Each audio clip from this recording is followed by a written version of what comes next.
Setelah seluruh bangsa itu selesai menyeberangi sungai Yordan, berfirmanlah Tuhan kepada Yosua, demikian.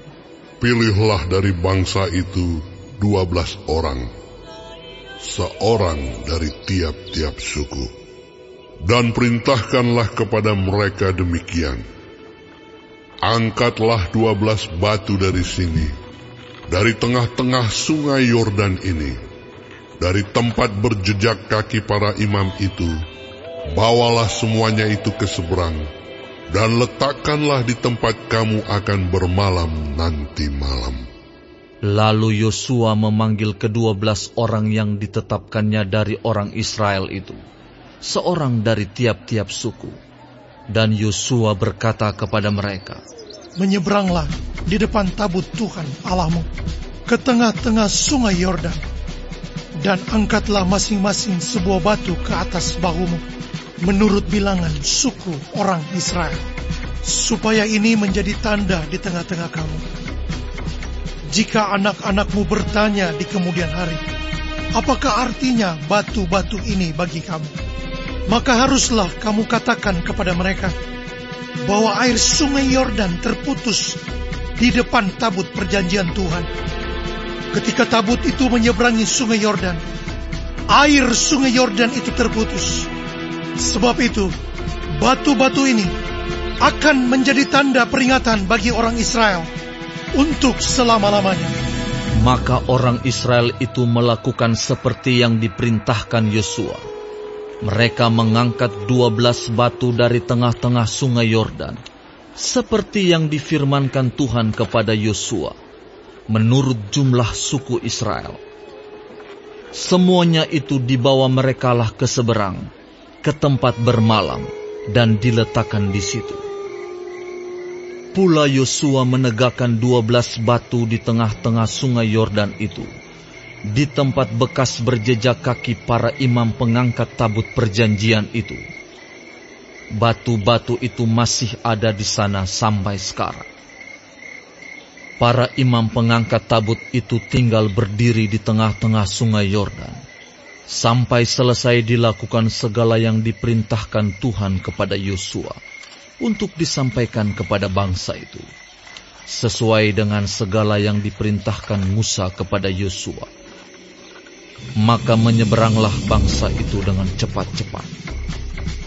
Ketika seluruh bangsa itu selesai menyeberang, maka menyeberanglah tabut Tuhan itu serta para imam di depan mata bangsa itu. Juga Bani Ruben, Bani Gad, dan suku Manasye yang setengah itu menyeberang dengan bersenjata di depan orang Israel itu, seperti yang dikatakan Musa kepada mereka.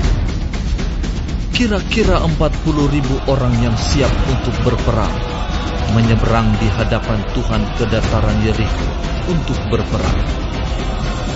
Pada waktu itulah Tuhan membesarkan nama Yosua di mata seluruh orang Israel, sehingga mereka takut kepadanya, seperti mereka takut kepada Musa seumur hidupnya.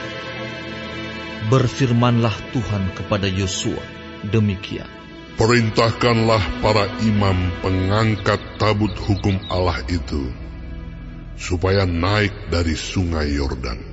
Maka Yosua memerintahkan kepada para imam itu, demikian. Keluarlah dari sungai Yordan. Ketika para imam pengangkat tabut perjanjian Tuhan itu keluar dari tengah-tengah sungai Yordan, dan baru saja kaki para imam itu dijejakkan di tanah yang kering, maka berbaliklah air sungai Yordan itu ke tempatnya, dan mengalir seperti dahulu dengan meluap sepanjang tepinya. Bangsa itu telah keluar dari sungai Yordan pada tanggal 10 bulan pertama, dan mereka berkemah di Gilgal, di batas timur Yeriko. Ke-12 batu yang diambil dari sungai Yordan itu ditegakkan oleh Yosua di Gilgal. Dan berkatalah ia kepada orang Israel, demikian. Apabila di kemudian hari anak-anakmu bertanya kepada ayahnya, apakah arti batu-batu ini? Maka haruslah kamu beritahukan kepada anak-anakmu, begini, Israel telah menyeberangi sungai Yordan ini di tanah yang kering, sebab Tuhan Allahmu telah mengeringkan di depan kamu air sungai Yordan, sampai kamu dapat menyeberang seperti yang telah dilakukan Tuhan Allahmu dengan laut Teberau yang telah dikeringkannya di depan kita, sampai kita dapat menyeberang, supaya semua bangsa di bumi tahu bahwa kuat tangan Tuhan, dan supaya mereka selalu takut kepada Tuhan Allahmu.